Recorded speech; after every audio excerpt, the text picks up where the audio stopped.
Have you ever had one of those mornings where the light coming through the window feels a little softer, but the silence feels a little heavier?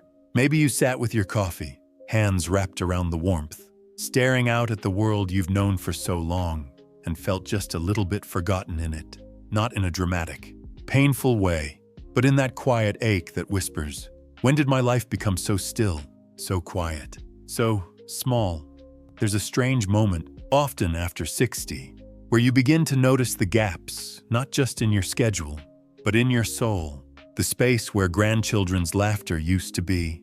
The space where your body once felt strong, where mornings used to hold plans, and evenings felt earned. The days stretch. The phone rings less. The body slows, and somewhere inside, a question begins to form. Is this it now? But here's the truth, one we don't hear nearly often enough. It doesn't have to be. You may not be able to run marathons, or dance all night, or juggle a dozen things at once anymore. But you can still build a life that breathes, that sings, that fills the room with the richness of your own presence. And you don't need to overhaul your world to do it. Just a handful of small, loving habits woven gently into your day can bring you back to yourself in ways that are both powerful and lasting. Not because they make you younger, but because they make you feel alive again. Let me tell you about Madeline. She's 74, lives alone in a modest house with creaky floors and a garden that's always halfway between wild and beautiful. A few years ago, after her husband passed, and her children scattered across the country, the silence of her home began to grow roots in her spirit. She started skipping meals, staying in pajamas, sleeping at odd hours not out of laziness, but out of disconnection. She wasn't living. She was floating through time. Then one morning, she did something simple. She opened her window, closed her eyes, and took 3 deep breaths. That was it. That was the beginning. The next day, she added a 10-minute walk. The day after that, she made a real breakfast. No sugar cereal or dry toast. She scrambled eggs and brewed fresh tea. She told me, "I realized I could create little moments of care, even if no one else was there to care for me." That's what we're talking about here. The first small habit that will add years to your life and life to your years is simply this. Begin your day by breathing deeply, intentionally, before you check the clock, before you check the weather, before you sigh into the weight of the day. Just pause. 3 deep breaths. Inhale possibility. Exhale whatever yesterday left behind. You are still here. That is something. The second habit is to move your body like someone you love. Not because it's exercise, not because it burns calories, but because your body is the only home you carry from beginning to end. Stretch your arms toward the sky. Roll your shoulders. Walk, even if it's just from the kitchen to the porch. Swing your arms as if you still remember dancing. Movement isn't about performance. It's about presence. When you move with care, your body remembers joy. Henry understood this. After his retirement, his days started blending together. He missed the routine of getting up for work, missed the sense of purpose. So he created a morning ritual. Every morning at 8, he would dress in his nicest shirt. Not because he was going anywhere, but because he was showing up for himself. He'd put on music, open the curtains, and walk laps around his backyard, waving to squirrels and birds like they were old friends. His doctor told him he looked 10 years younger. But the real shift, it was in his eyes. They sparkled again. That leads us into something just as important. The habit of dressing for the day you want. Not the one you're trying to survive. I don't mean fancy clothes or tight shoes. I mean brushing your hair with care, wearing colors that make your heart feel a little lighter, putting on that necklace you've saved for special occasions. This is a special occasion you are still here. You see, these habits may seem small: breathing, moving, getting dressed, but they send a powerful message to your soul. I matter. This day matters. My presence in the world still matters. And when you begin to treat yourself like someone worthy of attention, you'll be amazed how the world begins to reflect that back to you. It doesn't mean your children will call more. It doesn't mean your aches will vanish, or that the years will reverse. But it means that you will no longer be waiting for life to happen to you. You'll be living it one intentional breath. One step, one smile at a time. There's a kind of sacredness in small things done with love. And the beauty of daily habits is that they don't demand energy you don't have. They meet you exactly where you are. They whisper instead of shout. They ask gently, will you show up for yourself today? And all you have to do is say yes. Even if it's just for a few minutes. Even if no one else is watching. Even if it doesn't feel like enough yet. It is. Because the life you want doesn't arrive all at once. It returns slowly. Through these kinds of moments. Let them return to you. There's something deeply healing about showing up for yourself in the smallest ways. A soft light through the window. A warm cup of tea held with both hands. A quiet stretch in the morning sun. These aren't just routines. They're invitations. Invitations to come back to yourself, to remember that no matter what age you are, your days still hold beauty. But so often, we forget. Not because we're careless, but because somewhere along the way, our needs got quieter. We spent years, maybe decades, taking care of others, children, spouses, work, home, always doing, always giving, and in that constant giving, the habit of receiving from ourselves faded. But we can remember, Claire once told me she hadn't bought herself flowers in over 20 years. Not because she didn't like them, she adored them. It was just that they always felt like a luxury, something you wait for someone else to give. One day, while picking up groceries, she walked past a bunch of small yellow tulips. She stopped, stared, and then something inside her said, I want these. She brought them home, trimmed the stems, put them in a jar by her reading chair. And for the rest of the week, she felt lifted, not by the tulips alone, but by what they represented. I am allowed to delight in my own life. That's the next habit, adding beauty on purpose. Not for anyone else, just for you. A flower, a candle, a painting, a song you haven't heard in years that makes your eyes water. Surround yourself with little pieces of beauty, and your spirit will begin to glow again. Because beauty isn't shallow, it's medicine for the soul. And speaking of soul, let's talk about stillness. Not just silence, but stillness. The kind that invites you to stop, breathe, and listen to what's been waiting inside. You don't have to call it meditation if that word feels unfamiliar. Just call it sitting, breathing, letting your thoughts pass by like clouds without grabbing at them. Give yourself 5 minutes, eyes closed, hands relaxed. Nothing to do, nowhere to be, just you. Resting inside yourself. Owen did this every afternoon at 3 o'clock. He'd sit by the window, eyes closed, sun on his face. At first, he said, his mind wouldn't stop chattering. But over time, he began to enjoy the quiet space between his thoughts. It's like meeting myself again after a long time, he said. And that meeting, it was sacred. Stillness gives us space to feel things we've buried, to grieve what we never spoke, to forgive ourselves for what we didn't know then, and to find peace not by changing our lives, but by being present in them. Another beautiful habit is connection, but not the kind that drains you. Not endless conversations or trying to keep up with people who don't see you anymore. I'm talking about meaningful connection, a 5-minute chat with the neighbor who always smiles, a handwritten letter to an old friend, a moment shared with a pet who looks at you like you're the center of the universe. Nathan, a retired postal worker, started writing postcards to strangers. He found an online project where seniors could exchange kind messages. You'd be surprised how good it feels to write something kind to someone you'll never meet. He told me, it reminded me of who I used to be. Connection isn't always about receiving. Sometimes it's about giving in a way that fills you. When we pour from a full heart, not out of obligation, but out of love, we feel lighter, seen, useful, even joyful. There's also a habit I hold especially close to my heart. Speaking kindly to yourself. Have you ever noticed how gentle we are with others, but how harsh our inner voices can be? We forgive others easily, but ourselves, we replay old mistakes like broken records. We criticize the lines on our face, the stiffness in our joints, the things we forgot to do. But here's a truth worth remembering. The way you speak to yourself becomes the way you feel about your life.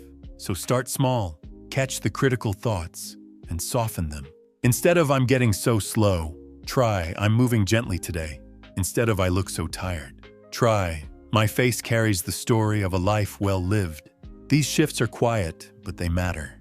You deserve to be spoken to with tenderness, especially by you, Abigail, who raised 5 children on her own, once told me she'd never said "I'm proud of you" to herself until she turned 70. That day, she stood in front of the mirror and whispered it aloud. "I'm proud of you." Then she started crying, not out of sadness, but out of recognition, out of love. And maybe that's the habit that threads all the others together. Loving yourself in small, daily ways, not through big gestures, not through perfection, but through presence. When you wake up and greet yourself like someone worth seeing. When you move your body like someone worth caring for. When you create beauty because you deserve to be surrounded by it. When you rest in stillness because your soul longs to be heard. When you speak gently, connect authentically, forgive freely. These are not just habits, they are lifelines. They remind you, moment by moment, that life is still blooming around you and within you. And in choosing these small acts of care, you are not just adding days to your life. You're adding life to your days. Something powerful happens when you begin to care for yourself, not out of duty or survival, but out of love. At first, it's subtle. You breathe a little deeper, you smile a little more. Even when no one's watching, the loneliness that used to echo begins to quiet. Not because someone filled it, but because you did. You stopped waiting for someone to hand you joy, and you started growing it with your own 2 hands. Lucas was one of those people who always waited for holidays, for a visit, for a moment when someone would finally say, "We've missed you, let's spend the day together." But those moments became fewer and farther between. Life pulled his grown children in a dozen directions. Schedules got tighter, priorities shifted. He told me once, I was holding my breath, hoping someone would notice I wasn't breathing. But then something changed. He didn't talk about it much. He just started doing things differently. He signed up for a small community gardening group. He bought himself a secondhand camera and began taking pictures of birds and flowers, said it helped him pay attention. And he started waking up at the same time each day, opening the curtains like a ritual, lighting a small candle just to mark the beginning of his own day. He stopped living on standby, and slowly, people began to notice. His daughter called more often, sensing something new in his voice. His neighbors started leaving fresh bread at his doorstep. A child from the gardening group sent him a handmade birthday card. These weren't grand gestures, but they were echoes, reflections of a man who was no longer disappearing into the background of his own life. And isn't that what we all long for? To be seen, not for what we do, not for how needed we are, but simply for who we are, when we are fully alive in ourselves. That's what these habits do. They don't just make you feel better inside, they change how the world experiences you. When you walk into a room with quiet confidence, when you move with care, speak with gentleness, and live with intention, you don't have to ask for respect. You become someone who radiates it. It's not magic, it's presence. Natalie, a retired librarian, used to tell me she felt invisible at family gatherings, like she was always in the room, but never really there. She'd smile, nod, bring a dish, then sit quietly, watching the younger ones talk around her. But something shifted after she began doing daily writing. Not long journal entries, just a short note to herself every evening. A memory, a thought, something beautiful she noticed. Over time, her voice softened into strength. She had stories to share again. Stories she'd forgotten were even hers. And during a family dinner months later, her granddaughter turned to her mid-conversation and said, "Nana, you always say things that make me think." That simple sentence lit something inside Natalie. She wasn't invisible, she was glowing. And all it took was one habit that brought her back to her own voice. You see, when you live in a way that honors your own life, people feel it. They may not always say it aloud. They may not even understand what's changed. But something in your energy becomes magnetic, not loud, not attention-seeking, just warm, solid, peaceful. And what draws people in more than peace? Not neediness, not guilt, not sacrifice, but joy, grounded, unshakable joy. This is what emotional restoration looks like. Not waiting for someone else to repair what life has worn down, but choosing, day by day, to restore yourself, like Noah, who began playing his old violin again after decades of silence. He didn't perform for anyone. He didn't upload videos or join orchestras. He just played for the birds outside, for the dusk light coming through the blinds, for himself. And in doing so, he remembered who he was before the world forgot. These daily habits, whether it's breathing deeply, stretching your body, planting a flower, writing a sentence, sipping tea in silence, they aren't about productivity.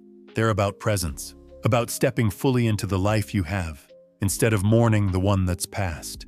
Because no matter your age, you are still becoming. Every breath you take is a page still being written. You are not just a memory. You are a living, evolving story. And every habit of care is a sentence that says, I am still here, and I am still choosing joy. There's a quote I carry with me often. You don't stop dancing because you grow old. You grow old because you stop dancing. And dancing doesn't have to mean spinning around a room on aching knees. It can mean laughing at your own thoughts, waving at the sky when the birds fly by, wearing your favorite color for no reason at all. It can mean telling your story again, not for sympathy, but for celebration. You are not behind. You are not too late.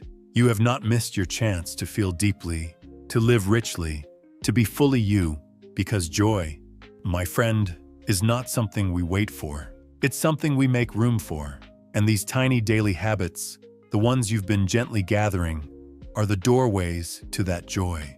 They don't require strength or youth or anyone else's permission. They only require presence and willingness and love, especially love. If you're still with me, if you've sat through these words, feeling their weight and their warmth, I want to take a moment to say something very simple, but very real. Thank you. Thank you for giving yourself this time. Thank you for being open, for listening not just to me, but to the quiet voice inside you that maybe hasn't spoken in a while. The voice that says, I want more. I deserve joy. I'm still here. Sometimes, the hardest thing we can do is to choose ourselves again, especially after so many years of putting others first, especially when we've been told, in ways both loud and quiet, that our value has an expiration date. But here you are, choosing to tend to your life again, choosing small, sacred habits that bring you home to yourself. And that is something worth honoring. These habits, these gentle daily acts, are not about fixing anything. They're not about becoming someone new.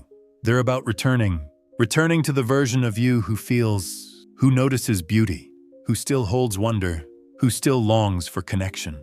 Not because you are broken, but because you are human. There's a grace in growing older that no one talks about, a kind of freedom, a kind of knowing. You begin to see what matters and what doesn't. You learn how to let go, how to breathe again, even when the world rushes past. And most importantly, you learn that your life doesn't have to be big to be meaningful. It only has to be yours. So if you found something in this video that made your heart soften or your eyes sting just a little, I want to invite you to do something, not for me, but for you. Share your story. In the comments below, write a line or two or more about what keeps you going, about what daily habit has brought peace or joy back into your days, or about what you hope to begin. Because someone, somewhere, may read your words and feel a little less alone. Has there been a quiet moment lately that made you smile? A ritual that steadied you when the world felt unkind? A shift in how you treat yourself that's changing the shape of your days? Tell us. This space, this small corner of the internet, can become a circle of voices, soft and strong, reminding each other that we still matter, that our days are still worthy of joy, that even now, especially now, we can build a life that feels like home. And if this message reached you, if it felt like a gentle hand on your shoulder or a warm light through the curtain, I'd love for us to stay connected. Click subscribe if you'd like to keep walking this path together. Not out of obligation, not because you're expected to, but because you want to. Because sometimes, the smallest click can open a new door. And while we're here, let me remind you of one last thing. You are not invisible. You are not done. You are not behind. You are blooming slowly, softly, beautifully. Each breath, each stretch, each cup of tea you pour with care, each moment you look in the mirror and smile, even if only a little. Each flower you admire, each poem you whisper to the trees, These are the days that matter. You are the one who matters. So wake up tomorrow with kindness in your bones. Wrap yourself in the comfort of knowing that joy is not something you chase. It is something you make room for, one small habit at a time. You've done enough for others. Now, it's time to do something gentle and beautiful for you. Take care of your heart. Take care of your breath. Take care of your joy. And I'll be right here whenever you need to be reminded. You are loved. You are wise. And the best parts of your story might still be ahead. Until next time.